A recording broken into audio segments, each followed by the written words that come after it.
Well, hello and welcome to the Church Office podcast. My name is Gavin Smith and it's a joy to welcome you today. Thanks for listening in to this church administration podcast. We love everything that happens behind the scenes in churches and love to get different speakers on and guests on. And today we've got Jonathan Carswell from 10ofthose. Mate, thank you so much for joining us. Pleasure. Love it. Really glad to be here.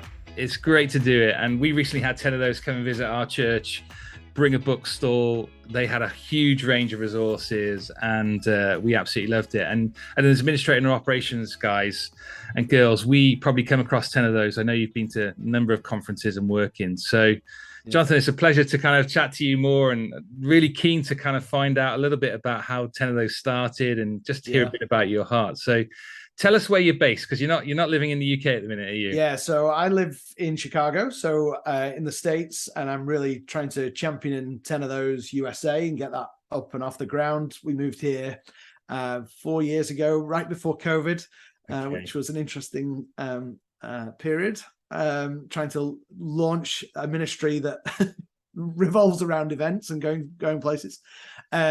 Previously, well, I'm from Yorkshire, a place called Leeds, and then was a youth pastor in Northern Ireland for 3 years, and that's where 10ofthose started actually. So we're a Northern Irish company, believe it or not. So I love that, mate. And you were up in Durham University, is that right? I was. What did you study back there?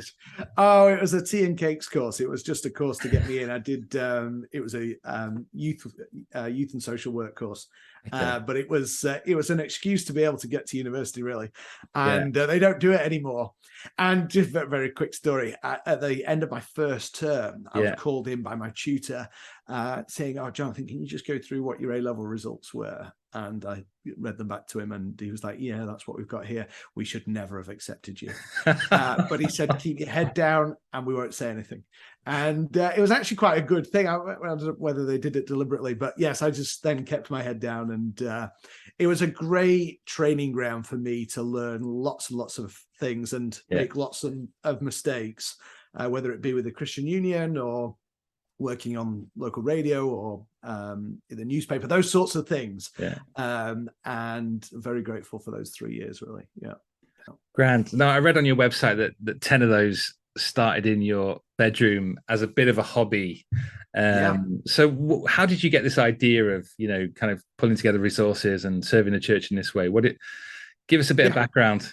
So I'd been selling books at university for the Christian Union, and had a sister who worked for a Christian publishing house, so was able to get some deals and these sorts of things. Then when I was a youth pastor in Northern Ireland, wanted a hobby, but wanted it, I was playing football and things already, but wanted it to be of value, but something separate from my work. And the original sort of idea was, if I could buy large volumes of good content, maybe I could influence the bestsellers. And I was doing it in a way that was legit, rather than perhaps what we've heard recently of authors trying to buy their books to do it. But I was trying to buy it so that these books would then go to the top of the bestsellers list, and hopefully would influence publishers with them seeing, oh, these titles by this author are selling well. So that was the original idea. And so I bought 3 books by Vaughan Roberts, and I bought 1,000 of each of them, I think it was, and I sold them in tens. You had to buy 10 at a time. That's where the name 10ofthose comes from. And they were all gone by the end of the week. And people then started saying, "Oh, well, could you get Vaughan's other book by another publisher?" And then it began to grow. And then probably sort of 9-12 months later, I was getting too many pallets delivered to the church, and I had to make a choice what I was going to do. And so I decided at the end of that year I'd leave and do 10ofthose full time. And it was a rocky path, I tell you. But God just opened some doors at just the right time.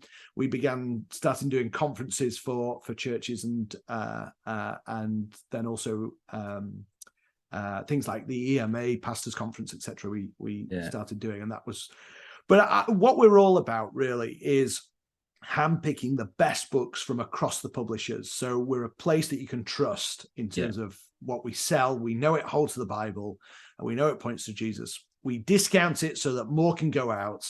We really, I wouldn't be doing this if in this model if it was selling chocolate or whatever, but we fundamentally believe that the books are of value, so we want as many to go out. Yeah. And then we use our profits to support missions for those who otherwise couldn't afford it. So that's kind of our core of what we're about. And so how did you develop the business from where you were kind of, you move out of the church, you hire a web, kind of warehouse, and you just begin to do this on a day-to-day basis? I think I just kind of muddled along, and I feel like I've always done that. And, church administrators perhaps see this, that kind of where they are now looks very different from 5 years ago. And had you asked them 5 years ago to make this transition, it would feel too big, but you just make these little steps as they come along. And that's really what we did. So the first step was, renting some space. So I found some cheap space to put it in. And, I was handwriting labels, and my handwriting's terrible anyway. And then before long, you move to an automatic thing so you can print the labels, etc., etc. But it did just develop over time. Word got out. When we first started, there weren't quite the strict data protection rules, so I just emailed everybody I could get and just blasted them. And it then just began to grow and develop. I think providing bookstores for churches and conferences was a major thing of taking the next step forward, because we've never really spent any money on marketing. Our marketing is the word of mouth that comes from people seeing what we do, telling their friends, which means it's been a slower work, but I believe a deeper work, in that it's not an advert that somebody sees and then forgets. It's a friend saying, you should try these guys out. And that's just a lot longer lasting. But I moved from Northern Ireland to Leyland in Lancashire, got a little space. That space we then filled and got the next step. It was just lots of little steps. And I think that's how the Christian life is. But it's also how Christian ministry is often as well. It's pretty rare that, astronomical growth happens in 1 or 2 steps. It's often lots of little steps. Also try to bring round a really excellent team. I don't agree with everything he stands for, but many years ago I read Richard Branson's autobiography. One of the things he says in there is, bring on board excellent people who can do better than you can. So whether it be accounts or marketing or IT, I've just always tried to bring in excellent people to take us to a place that I just couldn't take us. And that's been good advice. Yeah, I love that advice. Yeah. And as administrators, that's true for us, isn't it? We spin lots of plates, and it's lovely to kind of hand a plate over to somebody who gets what you want to do, or in a particular area, and takes it on and just grows it in a bigger way. And you kind of celebrate grace in that, and love that. So and I think pastors should be looking for guys and girls who can come in and take off them often what they're not very good at, and that person can do it brilliantly because that's their skill. And this is, I believe, how the body of Christ should be working. There are certain things that the hand can't do, but the foot can do really well. Well, who is that foot to come in and I think administrators, executive pastors, however you want to call them, are often these excellent people who can be doing work that the pastor can't, which then allows the pastor to do the preaching or the pastoral care that perhaps somebody else can't. So, No, you're absolutely right. I read something the other day. It's up on my board saying just how amazing church administrators are, that they kind of promote unity in the church. They can accelerate mission. They can enhance leadership. They can enhance what our pastor's doing, just by taking on some of the practical administrative tasks that seem to bog down elders sometimes, or leaders sometimes. Yeah, if you're listening to this as a church leader and you're thinking, I need some help, then finding someone in this kind of practical gift of administration who can really show a little bit of leadership in the church can really make a huge difference. And finding someone's sweet spot and finding excellent people is a key skill, isn't it, in leadership? And I think you're absolutely right there. Yeah. So 10 of those is sort of it's growing rapidly, I guess. You're in America now and launching what is 10 of those USA. Have you deliberately wanted to get involved in that starting? Yes. So we as we grew, I mean, there's our main areas of work really are individuals, so buying on the website, of course, helping churches with kind of church accounts. We call them PCAs, premium church accounts, where churches are perhaps buying regularly, and because we are picking the best from across the publishers, it's a one-stop shop. So discounts, invoice rather than paying up front, all these sorts of things. Conferences, and then publishing. We do some publishing, particularly around accessible, shorter books, evangelistic books, those sorts of things. And so we were doing that in the UK, and it begins to get global once you start publishing. And so America was always kind of a question in our mind because it's a massive market. Yeah. But we didn't just want to go there because, well, it's a big market, let's tap into it. We're a business. But we're in business to do ministry, so we want the business side of things to be run well, and we need to stay afloat in order to do the ministry. And I think that's probably a similar sort of thing for those who are in the administration side of a church. You need to run it in some ways like a business. It needs to be well organized. You need to pay your rent, you need to pay your bills, etc. But we are a ministry, so there's sometimes decisions that we make that are terrible business decisions but great ministry decisions, and but we need to make good business decisions in order to still be able to make ministry decisions. So for the US, we were looking at it, and they have lots of resources, but that's part of their problem. So much of it is terrible. So, you only need a little bit of poison and it will kill you. And they have a lot of poison over here. And so we wanted to champion the whole of the church family reading quality books, not just the senior leadership, which often is the way. Senior leadership read good stuff. Church family are reading trash. So how can we get them to be all reading good stuff? Evangelism is often non-existent in the churches over here because it's still seen as a sort of very Christian nation. There's a lot of what I call churchianity. You join the tennis club, you join the Rotary Club, and you join a church. They're the things you do, the clubs that you join. And so helping churches think evangelistically was a major reason for why we'd come. And then the third one, and we make no bones about this, is we want a wealthy American church, maybe even without realizing, to subsidize ministry across the world for those who otherwise couldn't afford it. So they're the three reasons we're in the States. I'm here to kind of champion it and lead it, and long term, hopefully pass it on to somebody who could then from here who could run it. But that's why we're here. So. Mate, I love it, and just what comes shining through from you is your heart for the gospel, your heart to build resources, not just for leaders and those working in that, in churches, but the broader church to be able to kind of, access, good, cheap materials. And that was one of the highlights for us, this last couple of weekends when we've had you down, was that we knew everything on the table was just going to be good and healthy. We're not having to go through and check everything. The leaders are not having to read every book and then pass it on, but we're able to go, do you know what? Go and check out the kids section. There's loads of stuff there. Go and check out this section on marriage, and you're going to find 4 or 5 really good titles that people have done. So you guys are doing a good job in that, and just, really serving churches. And one story we had a kids staff kind of volunteer thing last night. And I think there was about 70 volunteers who serve in our kids ministry, all came together, and we had desserts and a bit of training and visiting. And there was this guy who stood up and sort of started the meeting, just one of our volunteers called Andy. And he picked up a book off the 10 of those site, 5 for £5 thing. Yeah. Amazing with God.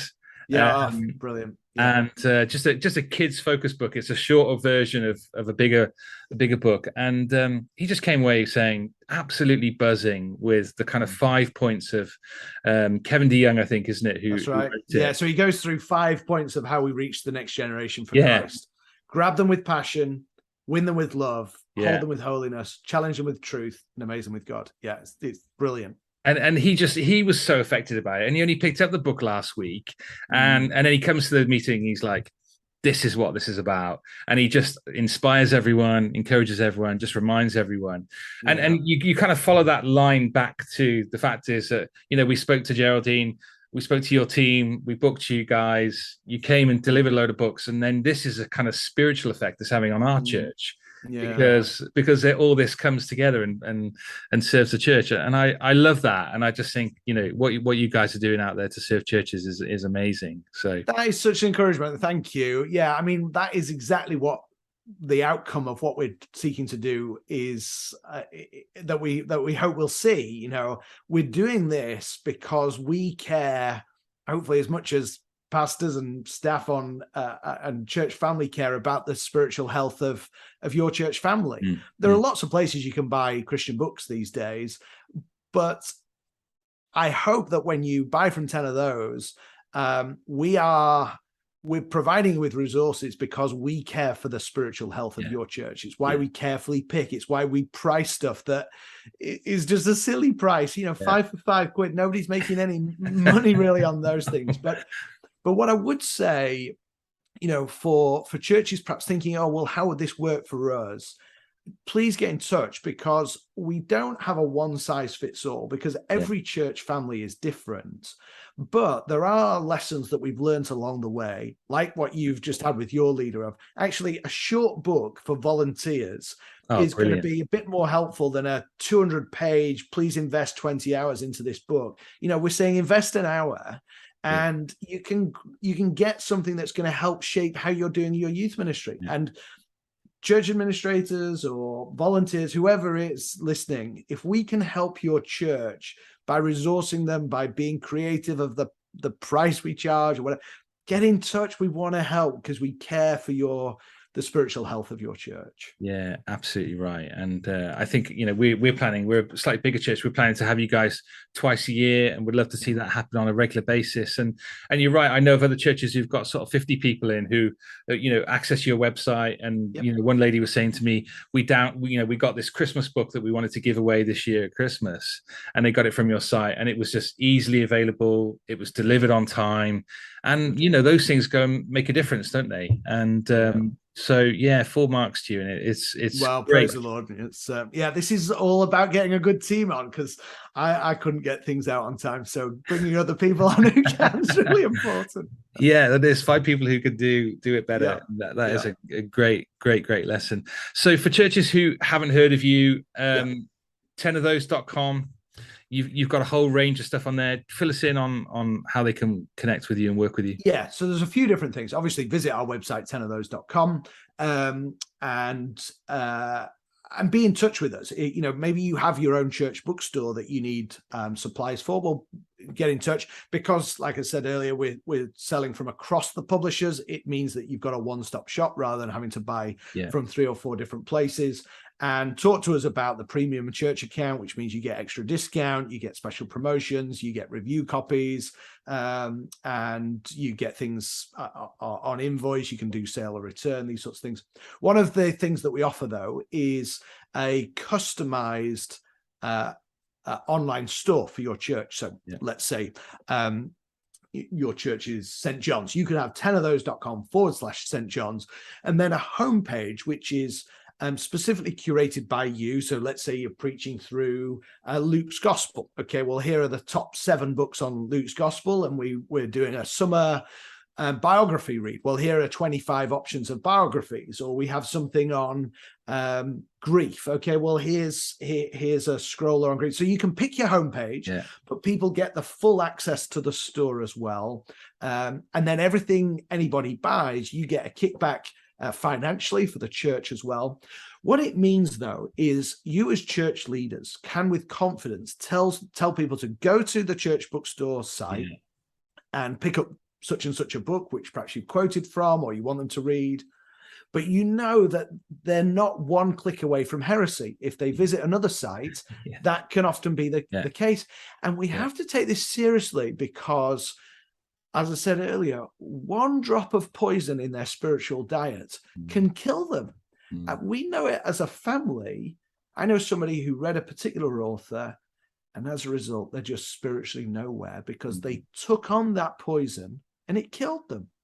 And so we need to take it seriously as church leaders that, okay, there are other sites that are perhaps more convenient, which will deliver maybe a tiny little bit quicker or whatever.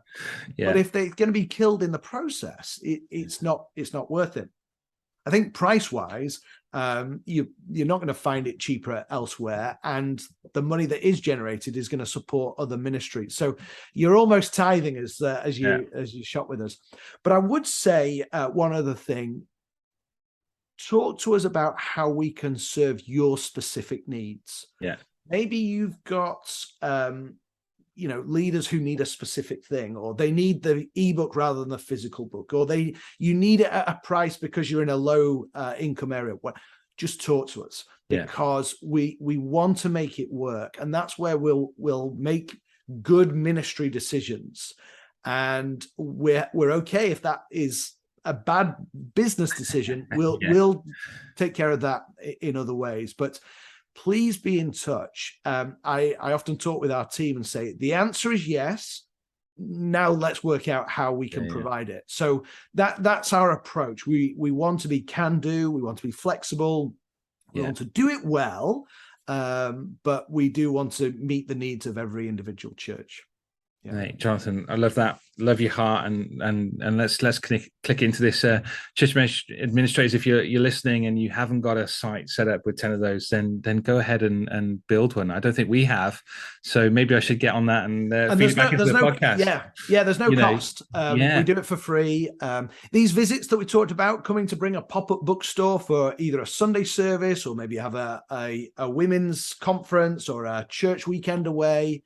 We'll come to those as well. Again, no cost. If nobody buys anything, well, that's okay because the Americans are subsidizing it. That's the approach. So all of these things, we want to be as helpful and as flexible as we can be. Yeah, that's great. So get in contact with the team there at 10 of those and see how they can connect. And if you're a church leader listening to this and you've not heard of them, then please connect into them and get some resources. So I love some of your evangelistic ones. What are some of your recommend us a couple of books here on evangelism, because we want to take this gospel out there, don't we? That's what we're about. And so throw me a couple if you've got some. So one on evangelism for the church family to think about. There's a book called Intentional by Paul Williams, where he's looking at how it is that each of our conversations can take people to Jesus, take people to the Bible, and take people to the cross. Cool. It's a small book. It's published as part of the Union series, so Michael Reeves and others, but it's called Intentional. There's another one, it's by my dad, but it's good despite that. It's called Evangelistic Living, which is looking at sort of everyday evangelism, how we're always just this close from being able to speak the gospel. In terms of evangelistic books, two things I'd say is, if people plan to use them, so have them by your front door so that when the Domino's man rings the doorbell, you've got something ready to give him. But then, maybe your car or your handbag or wherever, have stuff ready. And then give out liberally. I view these as scattering seeds. Well, some seed will fall on hard soil, but some might produce fruit. And I just think, let's think mass. So church leaders, we're perhaps good at doing this for Christmas and Easter as well, but What about Mothering Sunday? What about graduation? What about school leavers? What about school starters? All these sorts of things. We can make many, many occasions. I don't know when this is going to go out, but the coronation is 2 or 3 weeks away in the UK. Okay, whether you like King Charles or not, it's an opportunity to point to the king. So we produced something called God Save the King, which gives you a little bit of historical information about the coronation and the royal family, but it talks about the king who became a savior. And there's a little £1 book. Well, could you give one to everybody in your neighborhood? We do a magazine called The Life Magazine, which comes out twice a year. It's evangelistic, fairly low level, so it has things like good recipes, money saving tips, but then I'll have an interview, a testimony, an article, and you can get these customized with your church's details delivered to everybody in your postcode area for, I think, about 24p each. Wow. Well, you could do 5,000 twice a year if you plan and budget, etc. These sorts of things. Mate, so many ideas there to follow up. Sorry, I go for it when I see them.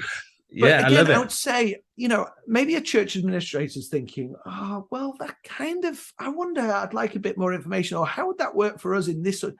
Please just call us. I mean, I'll gladly give out my email. It's Jonathan, I like to say it's spelt the Bible way, Jonathan at 10ofthose.com. Drop me a line. Let's talk some ideas. Gladly give 20 minutes to seeing what we could do specifically for your church. Very. I love that. I just think if you're a pastor listening to this and you're thinking 5,000 things going out to a local neighborhood, how do I coordinate that? Well, church administrators, we can be involved in that. Like that's where we cook, and love and get involved in. And again, I love that. We were talking earlier about the combination of the gifts, and we can. Love that. So this, mate, and we can do the distribution for you. We can have it delivered to those doors without any volunteer needed or anything like that. So talk to us about how we can help that. Yeah. Brilliant, mate. Well, thank you so much for your time. Thanks for jumping on the podcast. And it's, for me, I just love hearing the story behind how everything started. Love, want to connect with people and say, mate, your heart for the gospel, your heart for the church, the resource of church. I love the fact that you're using money from America to subsidize everyone else. There's just some really good stuff in there. So please connect into 10 of those and find out more about them and how they can serve your church. The invite is there. So, take them up on that kind offer. So Jonathan, thank you. Listeners, thanks for having me. Appreciate it. Oh, mate, it's great. Listeners, if you've got any questions for Jonathan or me or the church office, if you think there are topics or resources that we can signpost you to, please get in contact with us. We'd love to be able to serve you in that way. You can go to questions@thechurchoffice.co.uk. Check out the website for lots of up-to-date new resources that are coming on. There's articles to encourage you. And I think this is like 50-something podcast. So loads of topics for you to connect in, from finance to safeguarding to recruiting to thinking about volunteer management. There's a whole range of things. So please check out. All right, mate. Thanks for your time. We'll see you again on the podcast. God bless you.